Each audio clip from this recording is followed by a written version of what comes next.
Good morning. Thank y'all for tuning back in. We just had yesterday was all day of really bad weather.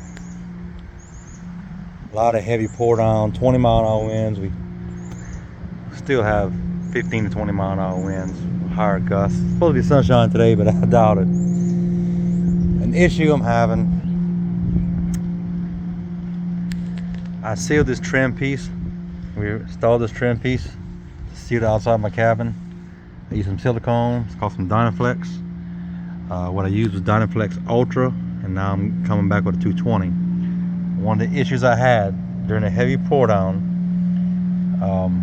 I had rain, water seep through here, some kind of way seep through here and get into the interior. Not a lot of water, enough to cause concern.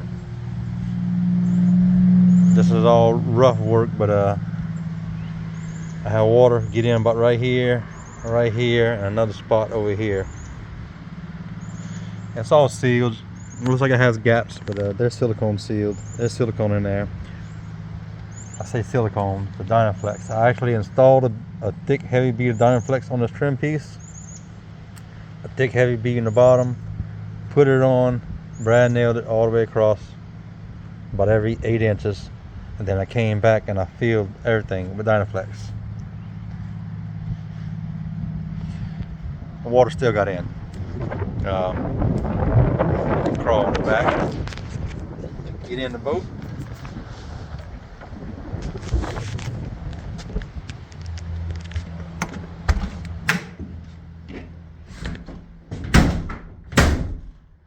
Right now I have the heater running to kind of dry this thing up. Let me see if I can put my light on. Alright. See right here, it's wet. See the water? It's wet right here. This area is starting to buckle the plywood. It pulled away a little bit right here. Got a little wet here.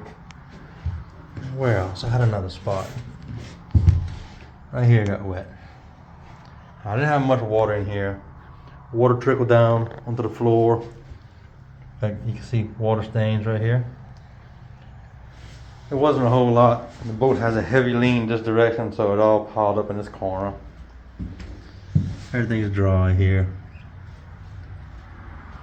Moisture in southeast Louisiana. Nothing nice. Throughout this whole build, I had problems with the walls buckling. No matter what kind of plywood I would have used, treated or regular plywood, the moisture down here just buckles everything. I had a few buckles on the ceiling. I managed to straighten those out carefully over time. I added strong backs on the wall right there months ago, and 2 right here to take care of buckles. When I say buckling, I've got a buckle up here. That buckle's been here for quite a while. I got a plan to fix that. It's not a major concern. It's just an eyesore. I know it's there. Now, a bad buckle is on this wall right here. The camera's not going to focus well, but it's got a big belly in it right there. It starts from about right here down to the last 4 foot is buckled bad. It wasn't like that when I covered with canvas, but it's like that now. So I'm going to have to add a strong back, do what I can. It's just moisture. I need to get this thing sealed up as fast as I can. And get it sealed up. The front door. I mentioned in a previous video, the front door swole up on me and buckled and twisted. I built the front door with 3/16 of an inch all the way around when I built the door. Doors, I mean, look at that gap I have there, down to nothing on the top. The whole door curved sideways, and it bellied out. It's curved out. So now I'm at a point to get this front door operational. I'm either got to use it like this and deal with the curve.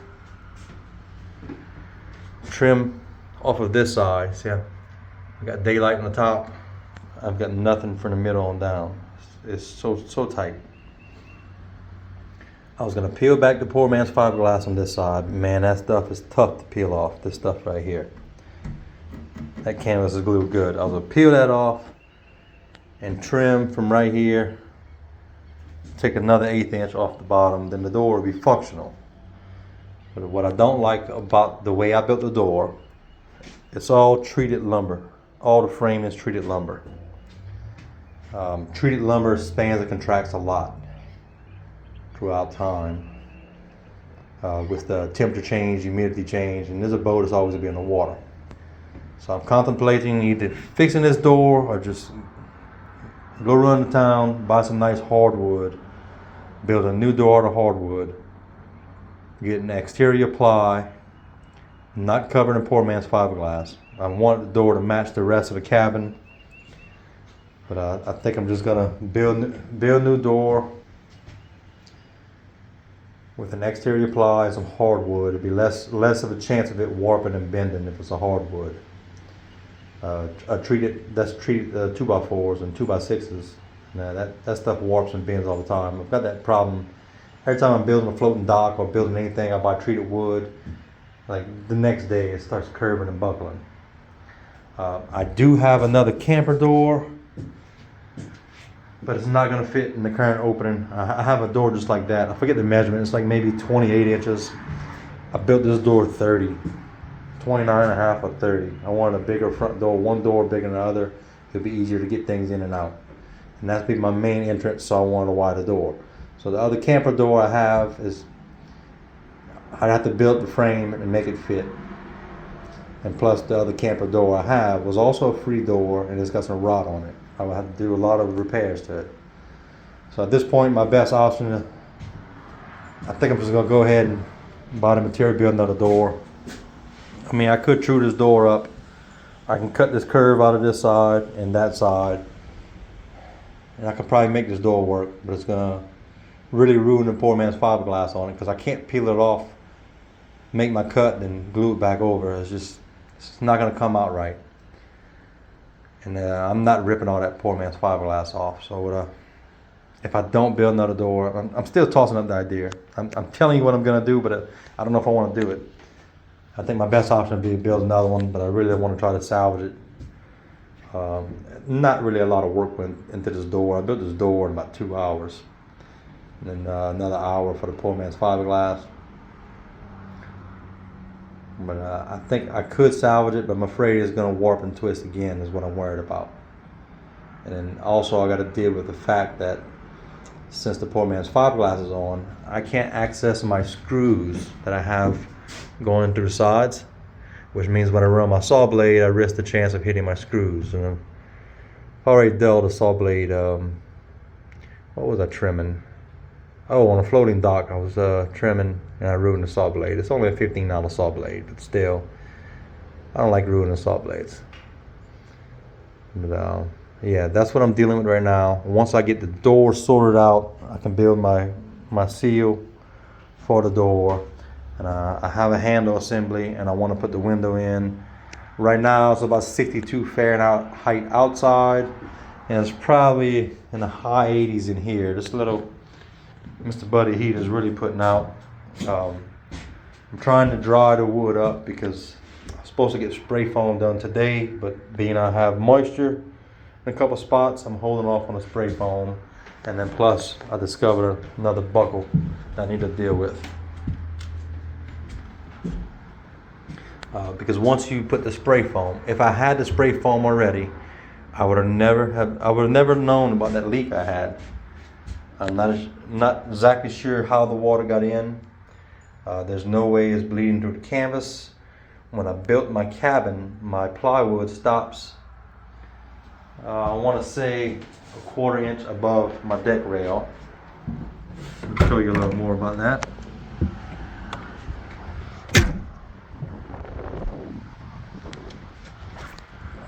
Alright, you can see here how I built my toe rail. This is the actual deck, which is that good or rockwool plywood. It's water resistant. Anyway, my cabin. Oh, you like my little cut? Anyway, my cabin studs are on the floor against this rail, and my plywood is about a 1/4 inch above this rail.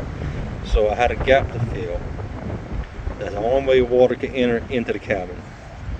That's why I built these trim pieces. to hide that gap. And this looks like it's a gap, but trust me, there's a lot of silicone. Well, I keep saying silicone. Some Dynaflex. This is 230, but I use the Dynaflex Ultra on this rail all the way across. So yeah, this cap hides the gap where water could have gotten into the cabin.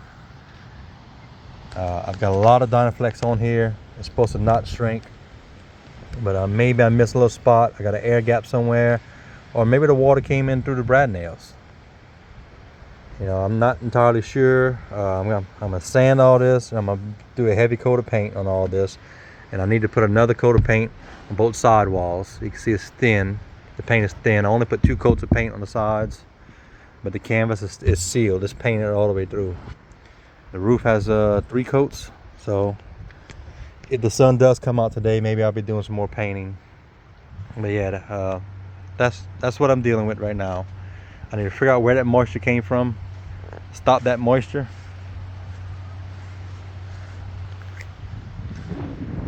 Once the moisture stopped, continue to try to dry it out.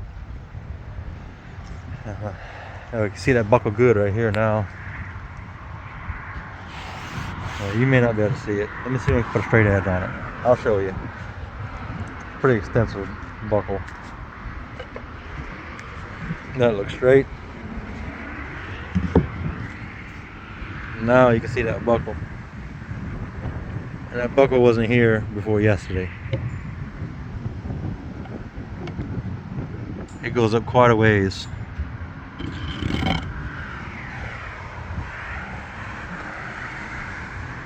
So yeah, that's what I'm dealing with. Thank y'all for tuning in. Sorry it could be a better video. I really want to be out in the water today, but 15 to 20 mile-an-hour winds is just not feasible to try to put us in the water. There's a front door, 4-man's fiberglass. As stated, I tried peeling it. It does not peel off very easily. So I think what I'm gonna try to do is salvage the door. I'm gonna try to trim both sides, get the door trued back up. If I can make it work, good. If I can't make it work, then I'm just gonna go buy the lumber, build a new one. Because I would really like to get the door finished, get this thing sealed up. Trying to keep that moisture out. I can put a dehumidifier in here. And instantly when I pass my hand through this window, I feel the heat difference. It's almost 9 degrees in here, and it's a good 62, 63 outside. The wind's blowing pretty good. But yeah, thank y'all for viewing. I'll see you on the next one. I'll update if I get this resolved. I'm gonna get it resolved. It's just a matter of how I go about doing it. Any questions or comments, let me know.